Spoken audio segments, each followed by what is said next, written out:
দর্শক, আমরা এই মুহূর্তে রয়েছি তালমার মোড় এলাকাতে। এটি ফরিদপুরের নগরকান্দা উপজেলার মধ্যে যদিও পড়েছে। তো আমরা দেখি যে পশ্চিম দিকে যদি সূর্যটা দেখবার চেষ্টা করি, তো পশ্চিম দিকে, পশ্চিম ঠিক না, পশ্চিম দক্ষিণমুখী যে সড়কটা এখান থেকে চলে গেছে তালমার মোড় থেকে, সেটি নগরকান্দা উপজেলাতে গিয়েছে। আমরা সেটি দেখতে পাচ্ছি। এই যে সড়ক, এটি নগরকান্দার দিকে, এবং যদি দক্ষিণমুখী যে সড়ক সেটি চলে গেছে ঢাকাতে, অর্থাৎ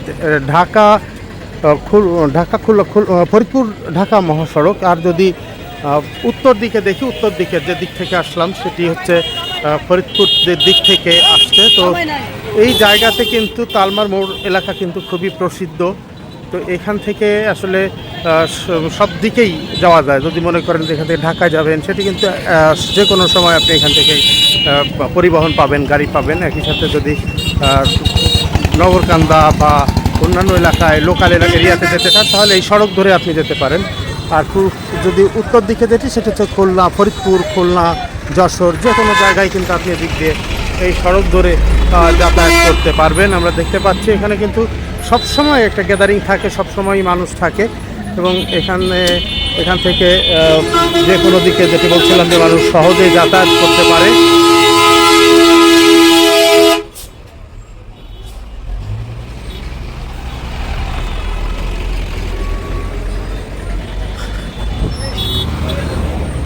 আমরা দেখছি যে তালমা যাওয়ার যে রাস্তা, সেই রাস্তাটা দেখবার চেষ্টা করছি।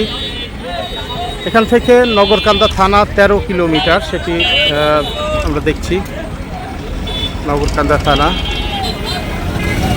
এই আসরটিতে বিএনপির কেন্দ্রীয় কমিটির সাংগঠনিক সম্পাদক শামা উবায়দ ইসলাম, যিনি সংসদ সদস্য নির্বাচিত হয়েছেন এবং মন্ত্রীর প্রতিমন্ত্রীর দায়িত্বে রয়েছেন তিনি, আমরা দেখতে পাচ্ছি। সেই ছবিও দেখলাম। তো দেখার চেষ্টা করছি এই তালমার মোড় এলাকা। নিশ্চয়ই তালমার মোড় এলাকার নাম আপনি শুনেছেন, কখনো এসেছেন কিনা জানি না। তবে এখানে কিন্তু যেটি বলছিলাম, যে সবসময় মানুষের একটি চাঞ্চল্য এখানে থাকে। গভীর রাতেও এই জায়গাতে মানুষ পাওয়া যায়।